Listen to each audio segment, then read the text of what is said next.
Number 10. Is this baby for sale?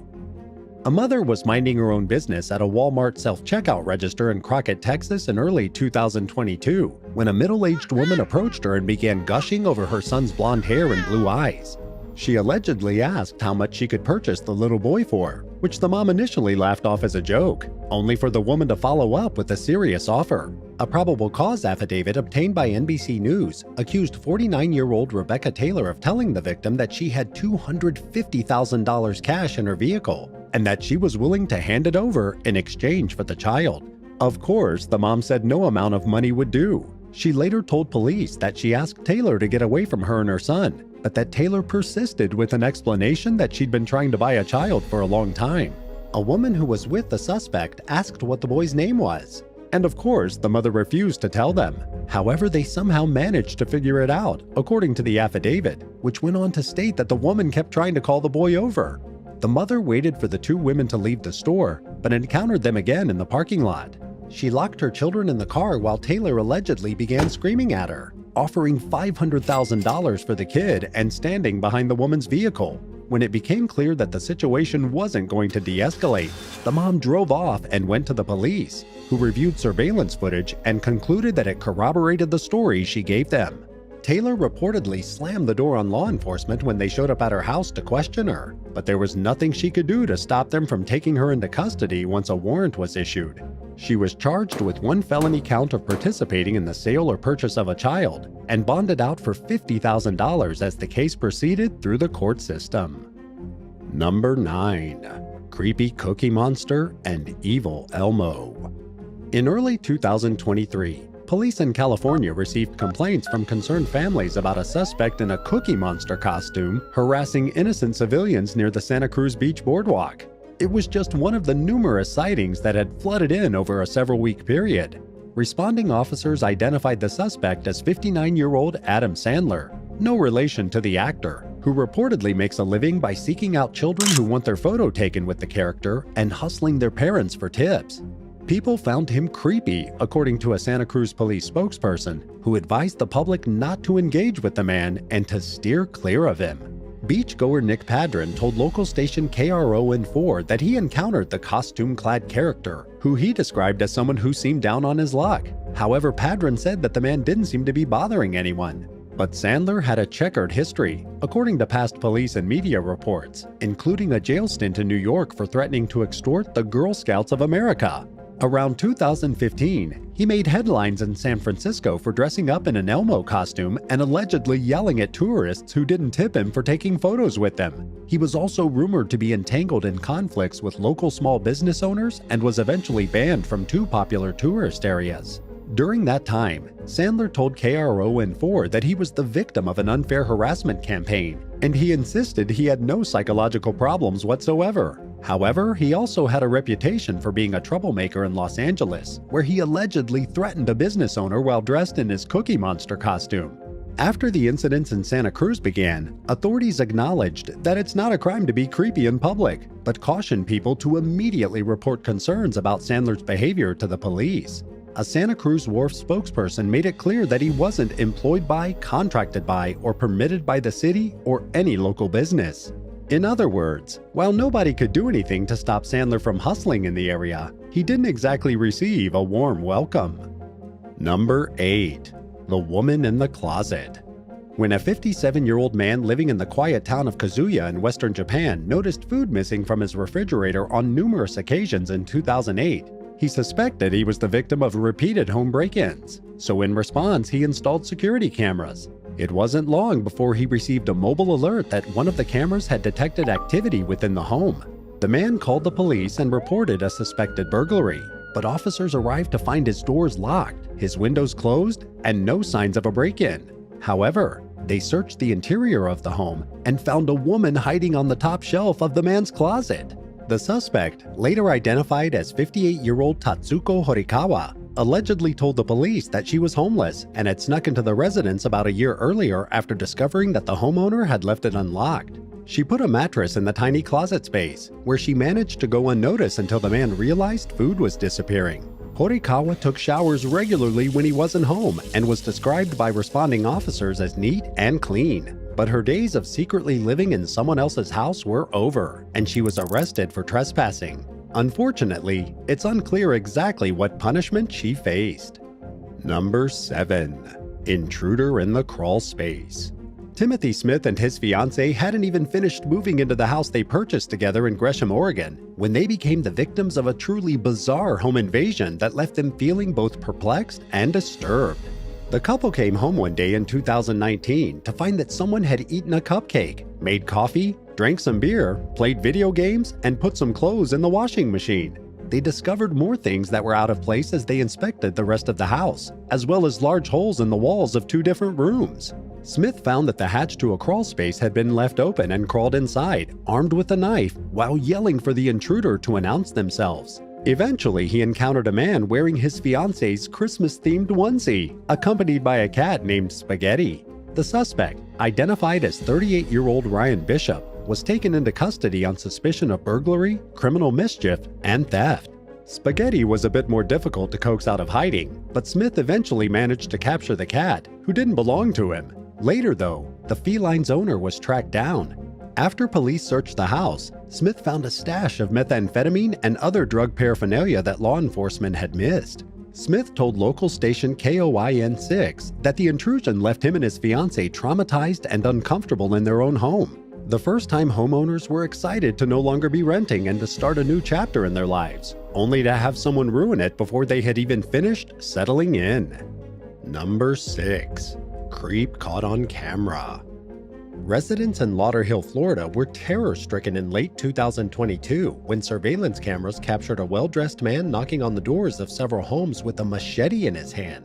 Footage shared by local station WSVN showed the mysterious visitor, clad in dress pants, a button-down shirt, and a tie, calmly approaching a home at 5:30 a.m. before tapping on the door several times with the large knife's handle.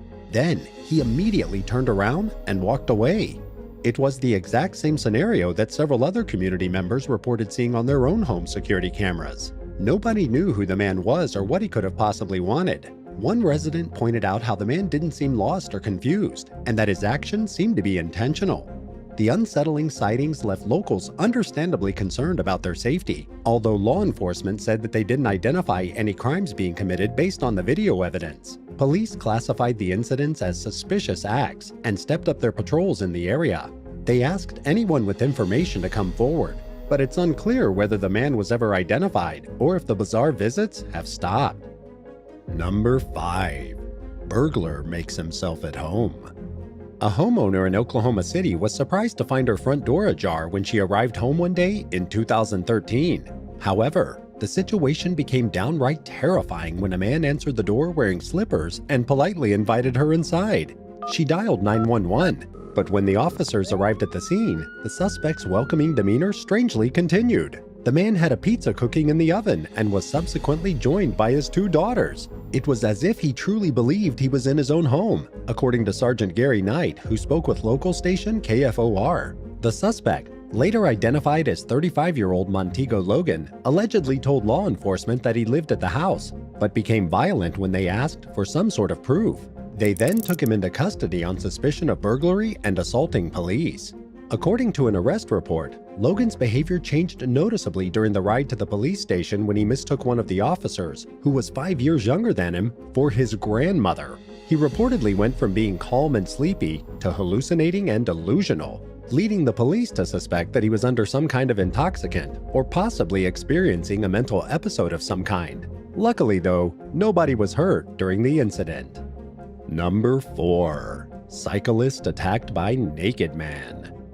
A woman was riding her bike near Miami Springs, Florida one morning in 2022 when a naked man wearing only a cowboy hat approached and asked her if she had a crack pipe. When she said no, the man slashed her with a machete, landing her in intensive care with extensive injuries, including a fractured skull, a brain bleed, a broken arm, and a large cut on her hand. Police tracked down the suspect, 45-year-old Roberto Hercules, in a wooded area in the nearby town of Hialeah, where they found him sleeping naked in a tent with 2 cowboy hats next to him.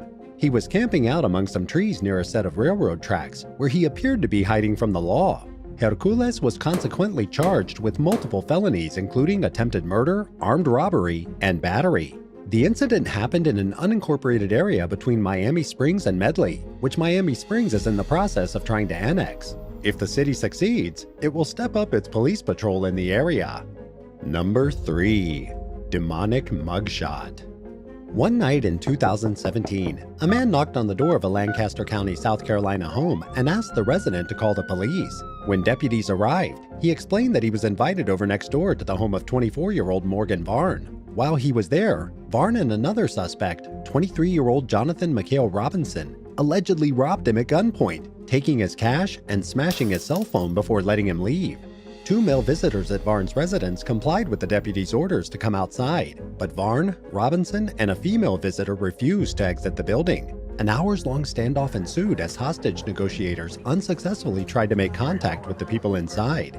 Neighbors were moved to safety and a SWAT team made entry, and luckily, they managed to apprehend the suspects without anyone getting hurt. Varn and Robinson were charged with armed robbery, kidnapping, and malicious injury to personal property, and Robinson faced additional gun charges. However, it wasn't the nature of the alleged crimes that drew widespread attention. It was Varn's mugshot, which garnered spooked reactions from social media users who described the woman's appearance as demonic and evil. The whites of her eyes were tattooed black, her face contained several tattoos, and she wore dark lipstick.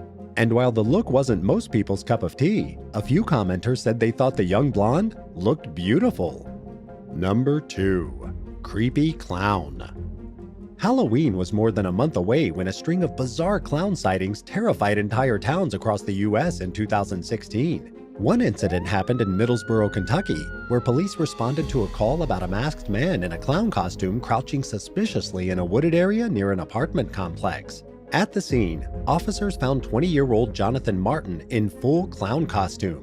He allegedly admitted that he was trying to scare people. Because it's illegal in that part of the state for people to conceal their identity by wearing a mask in public, Martin was charged with the offense along with 1 count of disorderly conduct. In a statement following the incident, police in nearby Bourbonville, Kentucky, reminded the public that it's not against the law in and of itself to dress up, but that doing so in a way that creates an unnecessary sense of alarm in public is illegal. The agency even warned civilians against driving around dressed as a clown. It remains unclear to this day what sparked the strange clown costume trend in America, but many of these cases were undoubtedly the handiwork of copycats who thought it would be funny to strike fear into the hearts of their communities.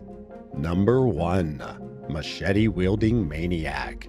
Terrifying footage that went viral in late 2022 showed the moment a machete-wielding maniac tried to carjack a woman and her husband in Queensland, Australia.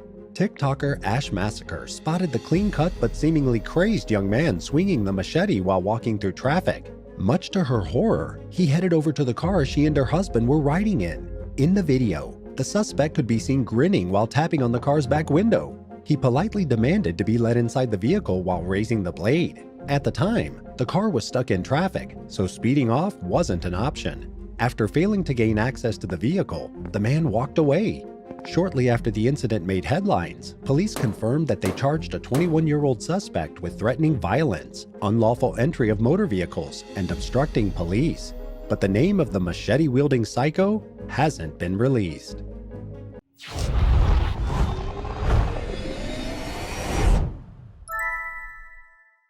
Number 12. Morris Solomon Jr. Better known as the Sacramento Slayer or the homicidal handyman, Handyman Morris Solomon Jr. killed at least 6 women in less than a year during the late 1980s. The murders occurred in Sacramento's Oak Park neighborhood. The victims included prostitutes, drug addicts, and other vulnerable women. Police began investigating Solomon in June of 1986 after he reported the discovery of 22-year-old Yolanda Johnson's body at a house where he was working. About a month later, the remains of 25-year-old Angela Polidor were discovered in a shallow grave outside a house where Solomon had worked. Detectives suspected Solomon of being involved, but didn't have enough to charge him. He walked free despite having 4 misdemeanor warrants for his arrest for unrelated crimes. Solomon continued to kill, and the discoveries of bodies outside homes he lived or worked at continued. The victims had been discarded in similar ways and were often bound, wrapped in bedding, and/or partially nude. In many cases, it was impossible to determine the cause of death due to decomposition. Solomon was finally arrested on suspicion of murder in April of 1987. There was no direct evidence connecting him to the cases, but the jury nevertheless voted to convict him on 6 out of 7 counts of murder. He's currently on death row in San Quentin State Prison. Despite the horrific nature of Solomon's actions, his crimes failed to garner national attention.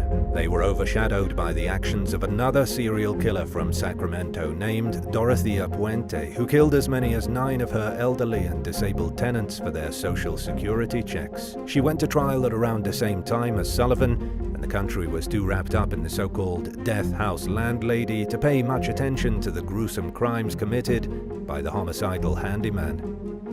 Number 11. Almaz Ibreev.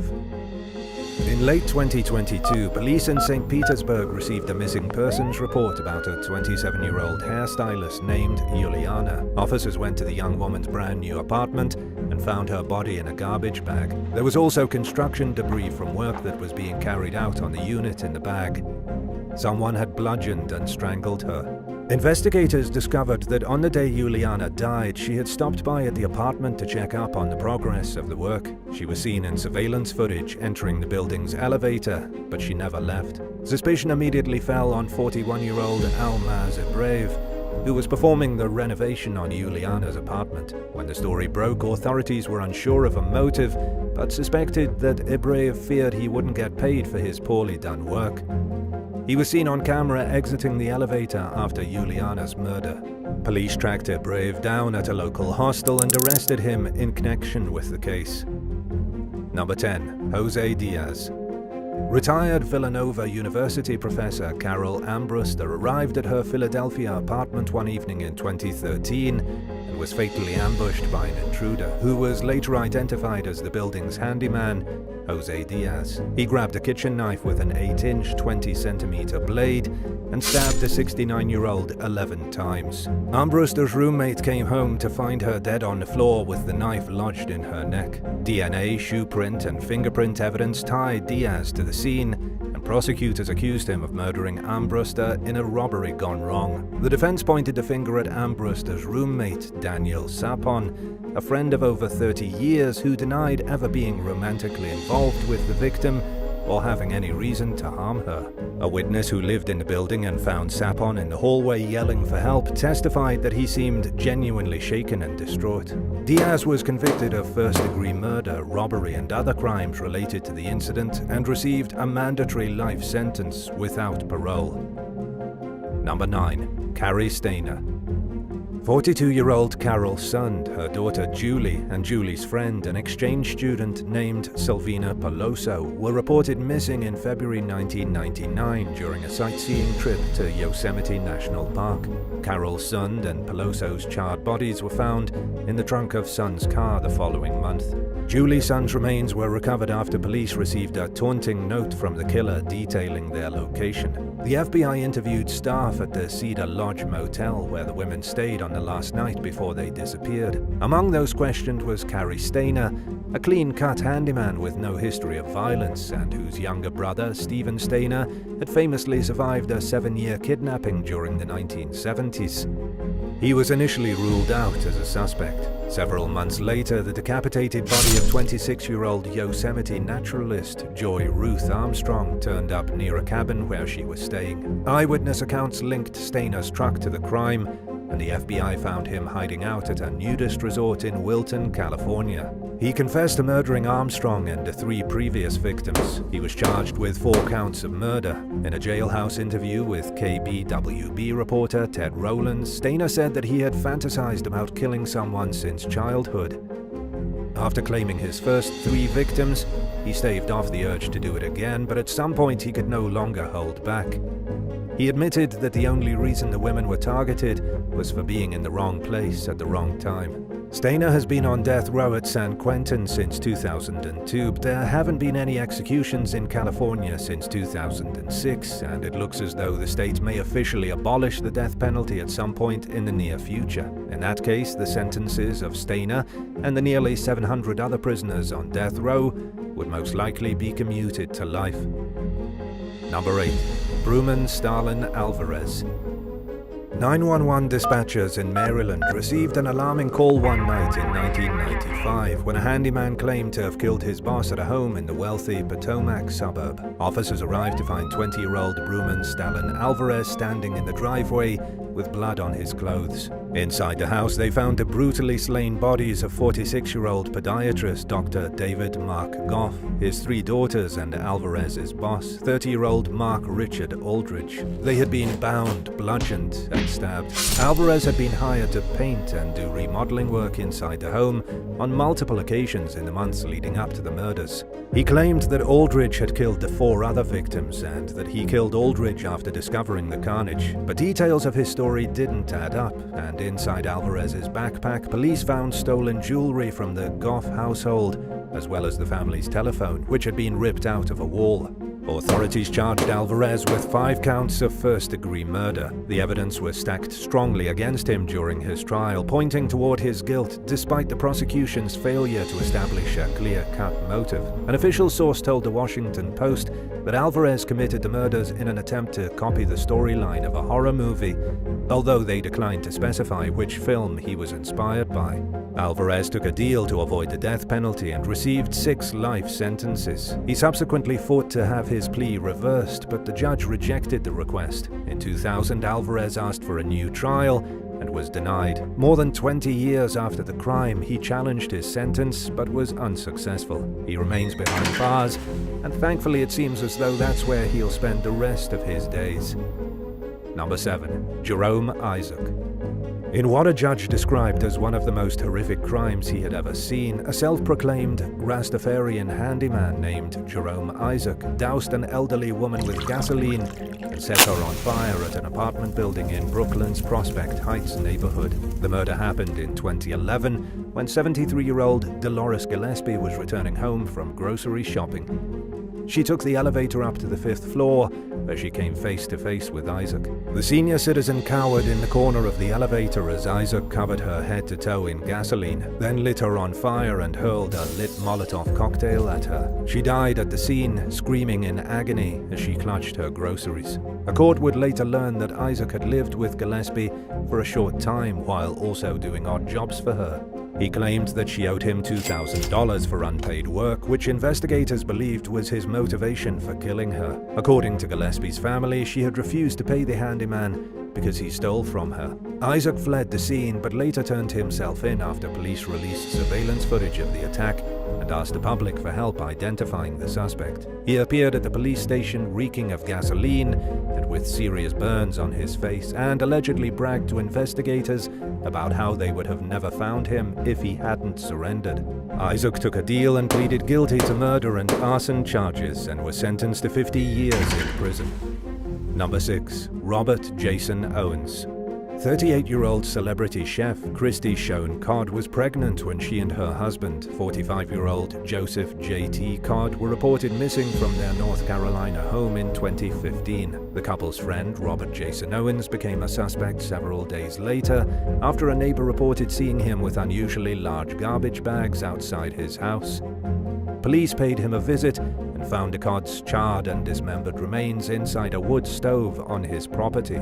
Owens was a contractor who had done work on the family's home. He claimed that he accidentally ran over the victims while they were helping him with his car. According to his attorney, he was heavily impaired from taking prescription medication when the incident occurred. Owens took a plea deal and admitted to killing and dismembering the Codds. He was sentenced to a minimum of 59.5 years in prison. As part of the agreement, prosecutors dropped robbery charges resulting from Owens' admission that he had broken into the victim's home and stolen their belongings. In an odd twist, Owens was connected to the disappearance of 18-year-old Zeb Quinn, who vanished in 2000. He was the last person known to have seen Quinn alive, but remained tight-lipped on the matter until after he was charged with the young man's murder in 2017. Owens claimed that his uncle, who is now deceased, killed Quinn in a murder-for-hire plot and admitted to helping his uncle burn Quinn's remains, which were never found. He pleaded guilty to accessory after the fact and is serving a minimum of 12.5 years concurrently with his other sentence. Number 5. Peter Tobin. Shortly after his release from a decade-long prison sentence for assault, Peter Tobin changed his name to Pat McLaughlin to avoid detection for his past crimes and became a handyman at a church in Glasgow, Scotland. Just 2 years later, in 2006, a 23-year-old Polish student named Angelika Kluck vanished while working as a cleaner at the same church. Tobin was initially one of 3 suspects, but he put himself at the top of the list when he vanished after questioning. It wasn't until they released his photo to the public that police learned his real identity. Kluck's remains were found hidden in a hatch beneath the church's floor. Based on the brutal nature of her death, investigators suspected they had a serial killer on their hands. Tobin was found living in London under yet another alias and was extradited to Scotland to face justice for Kluck's murder. In the meantime, detectives were hard at work tracing his movements as far back as possible. It was no easy task. Tobin had at least 60 previous addresses, but the painstaking investigation paid off when law enforcement connected his whereabouts to 2 of Scotland's most perplexing cold cases. A search of 2 of Tobin's previous residences turned up the buried remains of 2 young women who went missing in 1991, Vicky Hamilton and Dinah McNichol. To this day, authorities remain almost certain that Tobin is responsible for the deaths of more victims who have not yet been found. He was found guilty of murdering Kluck, McNichol and Hamilton and is serving a life sentence. Number 4. Justin Smith and Terry Ballard. Elderly couple Rufus and Gladys Perry were found strangled to death in their Philadelphia home in 2014. Neighbors told police that they had seen 26-year-old Terry Ballard, whose grandmother was a close friend of the victims, and 19-year-old Justin Smith in the couple's yard earlier that day. During questioning, both suspects, who were in a romantic relationship, reportedly confessed to the brutal double murder. Prior to the crime, the couple had run out of money while partying in Atlantic City. They went to the Perry's house where Gladys let them in, thinking Ballard's grandmother had sent him over to help out with chores. While they were there, Gladys caught Ballard rummaging through her belongings. He responded by fatally attacking the senior citizen. Rufus Perry tried coming to his wife's aid, but was smothered by Ballard and Smith. The suspects fled the scene with a gold chain and change jar containing around $120 in coins. Sadly, the crime boiled down to a desperation for money, according to Assistant District Attorney Richard Sachs, who told the Philadelphia Inquirer that Smith and Ballard had nowhere to stay and were trying to travel to western Pennsylvania. Both defendants pleaded guilty to robbery, conspiracy, and 2 counts of third-degree murder. They received identical prison sentences of 38 to 76 years. Number 3. Gary Fry. In a horrifying act of violence that was captured on camera, 39-year-old Gary Fry stabbed his friend multiple times at a drug treatment facility in 2018. Fry was a troubled addict with 99 priors on his record when he sought treatment at the Rehab in the English town of Torquay. He excelled at getting his life back on track, and the center hired him on as a handyman. A few weeks before the attack, Fry's friend and fellow resident, Justin Morrison, revealed that Fry's girlfriend had tried to hook up with him. Morrison assured Fry that nothing happened, and as far as he knew, the incident didn't affect their friendship. But Fry was apparently more upset than he let on, and he waited until it was least expected to inflict revenge on his unsuspecting friend. Footage of the attack showed Fry standing casually with his hands in his pockets in a communal area of the residence, while Morrison got some tea and filled a cigarette lighter. Out of nowhere, Fry grabbed a blade and stabbed Morrison 3 times.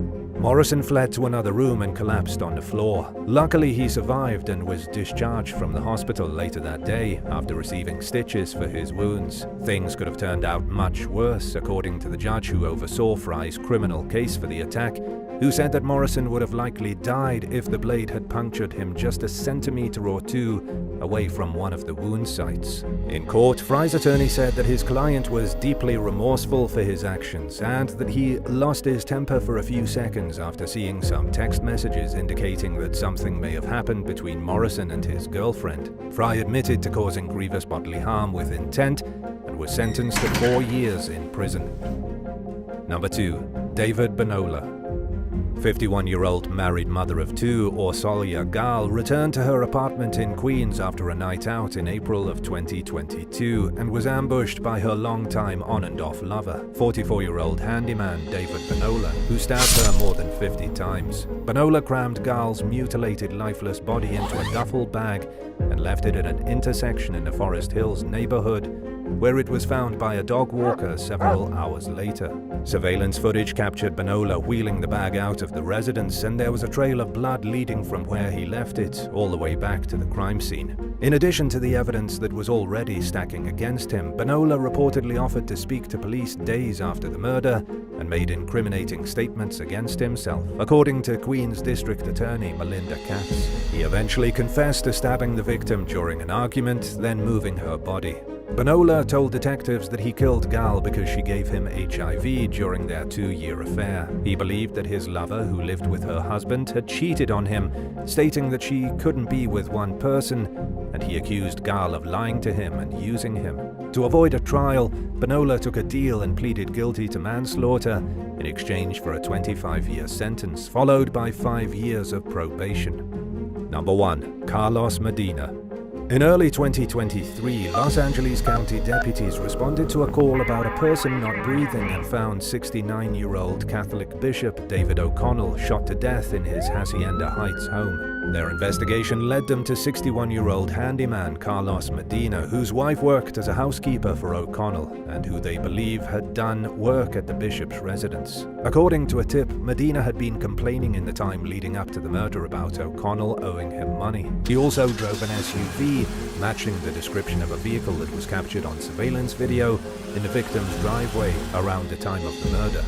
By the time he fell on the suspect list, Medina had left the area. After receiving word that he had returned home several days later, police went to his residence at around 2 o'clock in the morning. Medina refused to answer the door for hours, and a tactical team was sent inside to carry out a warrant for his arrest. Inside the home, they reportedly found 2 guns and other evidence linked to the crime. After being taken into custody, Medina allegedly confessed to the crime. He remains behind bars on $2 million bail while awaiting the next steps in the case.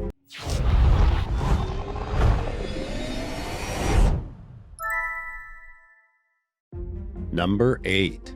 Oscar Pistorius. In 2012, South African sprint runner Oscar Pistorius made history for being the first amputee to compete in Olympic track events. Nicknamed the Blade Runner, he was born without a fibula in both legs and underwent a double amputation below the knee at a young age. However, the athlete's swift rise to international stardom came crashing down just as quickly in early 2013, when his girlfriend, model Riva Steenkamp, was found shot to death at her home in Pretoria.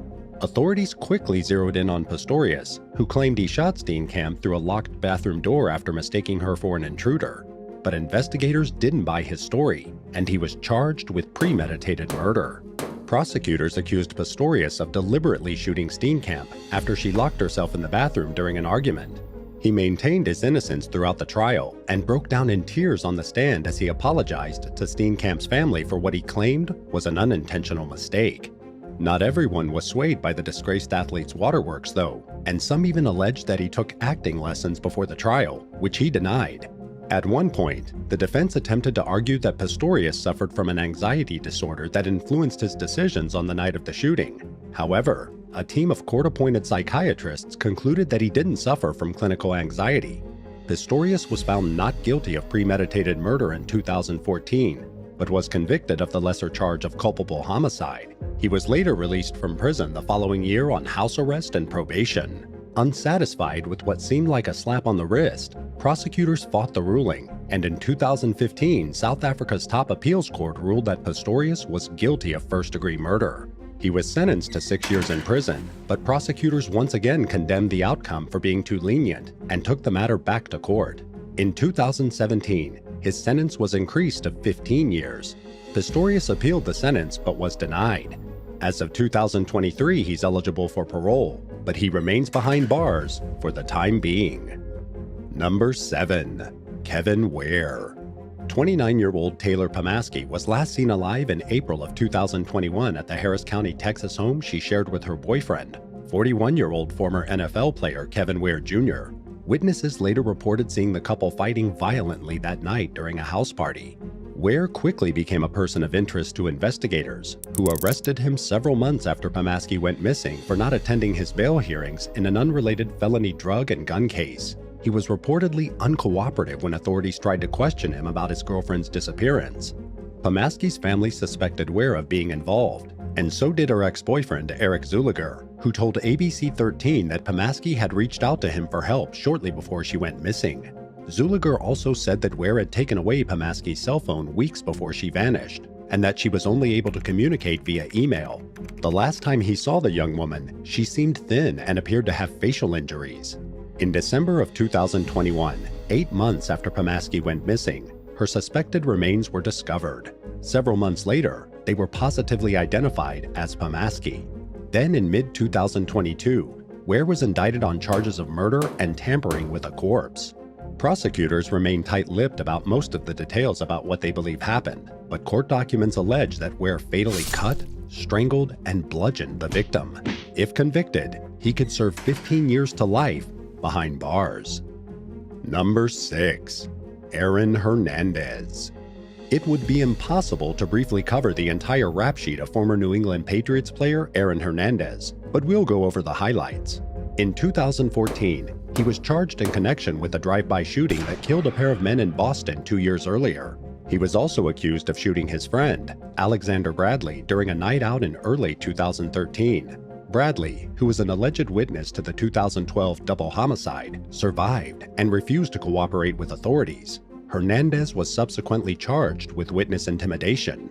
Later on in 2013, several months after the Bradley shooting, Hernandez's pal, Odin Lloyd, was found shot to death just a mile away from Hernandez's house. Suspicion immediately fell upon the disgraced football player, and within days he was charged with first-degree murder and was subsequently dropped from the Patriots.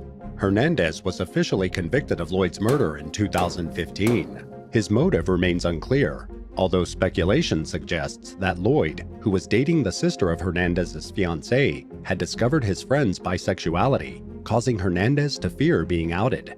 Another theory points towards Hernandez being angry at Lloyd for talking to his enemies at a nightclub. Hernandez was acquitted on charges relating to the double homicide and Bradley shooting, but it didn't really mean much since the murder conviction automatically landed him a life sentence without parole. However, just days later, he was found dead in his prison cell after taking his own life.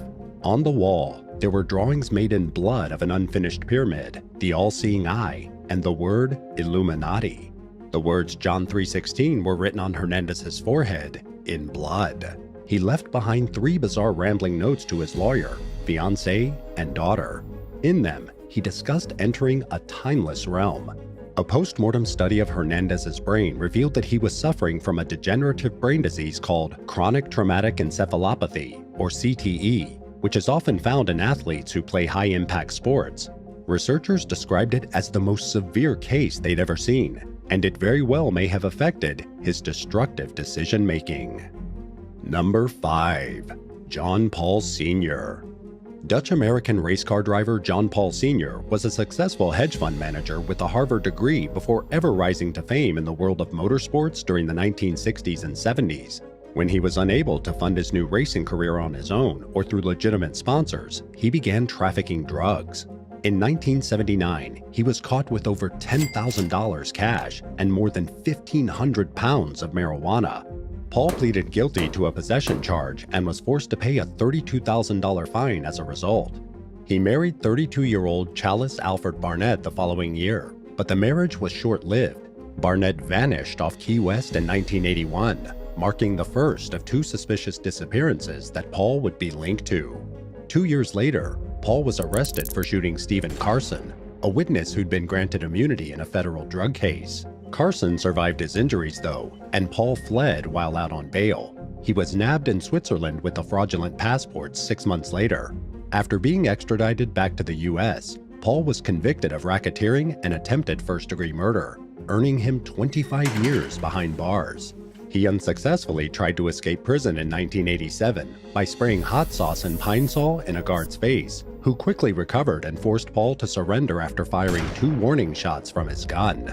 Then in 2000, Paul's new partner, Colleen Wood, moved on to his boat, the Diamond Lady. She also vanished later that year, and Paul claimed she left on her own accord after a disagreement over money. In the 3 months following her disappearance, someone other than Colleen withdrew $38,000 from her bank account and used her credit cards. 2 women who were seen completing the transaction on surveillance footage claimed that a man had paid them a cut of the proceeds in exchange for pretending to be Colleen. Authorities have stated that they would like to question Paul about the case, but he vanished from Fort Lauderdale on the Diamond Lady in 2001, and they've been unable to track him down ever since. Number 4. Salim Rashid. Former NFL linebacker Salim Rashid played for the San Francisco 49ers and the Houston Texans between 2002 and 2006 before moving on to Canadian pro football.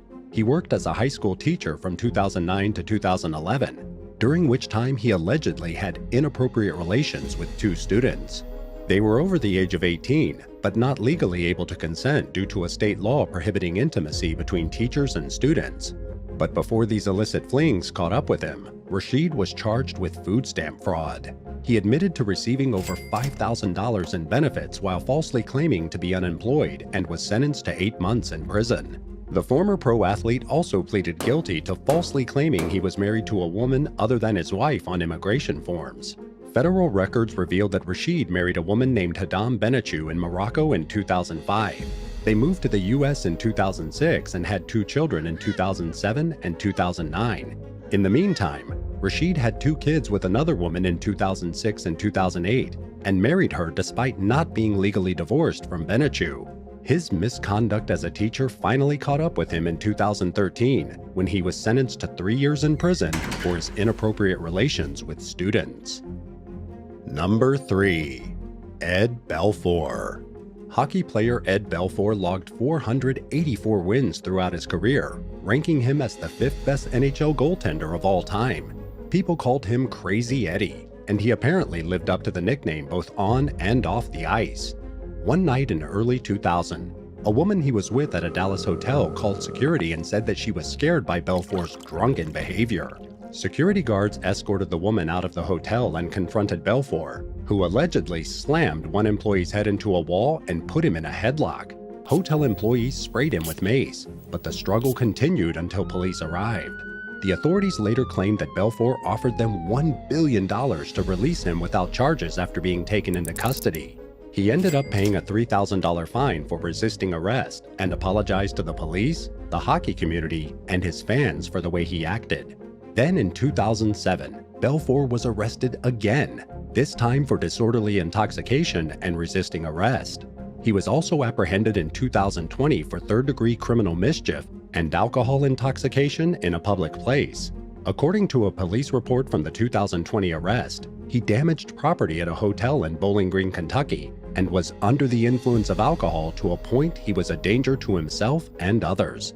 He ended up pleading guilty to the public intoxication charge and was ordered to pay $219 in fines and court fees. Number 2. Steve Durbano. During the 1970s, Steve Durbano gained a reputation for being one of the fiercest hockey players in the NHL, which unfortunately got him suspended and kicked off teams more than once. Known by the nicknames Wildman and Mental Case, the Canadian-born defenseman was also notorious for his crazy behavior off the ice, which became especially noticeable after his hockey career ended in 1979. Durbano reportedly blew his savings on partying and drugs, and in 1981 he was arrested at the Toronto International Airport with nearly 500 grams of cocaine in his possession. He was convicted of smuggling cocaine 2 years later and was sentenced to 7 years in prison. Around that time, Durbano admitted that he regularly used cocaine during his NHL career. Many speculated that he got involved in drug trafficking as a way to finance his habit, which by the time he went to prison, was costing him around $1,000 per week. He was released from prison after serving 2 years and managed to mostly stay out of trouble for the rest of the decade, minus a shoplifting charge he caught for stealing shirts. By the early 90s, Durbano was welfare dependent and barely making ends meet with his meager hockey pension of $300 per month. He started an escorting business as a way to pay the bills, but was arrested after trying to recruit an undercover cop into the trade. Durbano spent 3 more months behind bars. He then moved to Yellowknife, Canada, where he lived a somewhat calmer lifestyle than he was known for. However, he never stopped drinking, and eventually, all those years of abusing his body caught up with him. He ended up dying from liver cancer in 2002 at just 50 years old. Number 1. Bob Probert.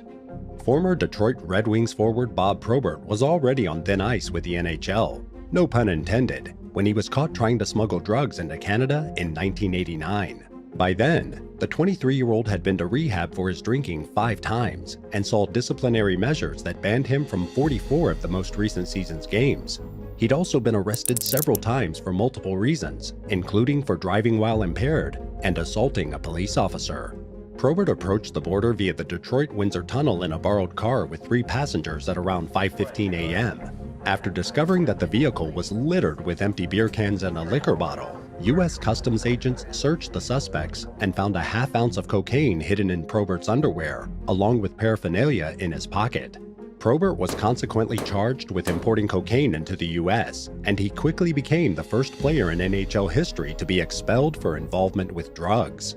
Until that point, only 3 other players had been kicked out of the organization, and they were booted for gambling.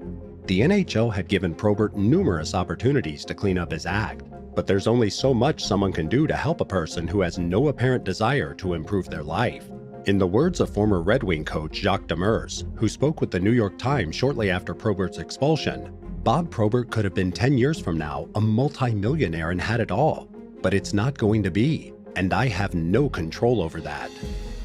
Which of these professional athletes surprised you the most? Let us know in the comments below. If you enjoyed this video, be sure to subscribe to the channel. Thanks for watching, and we'll see you next time. Bye!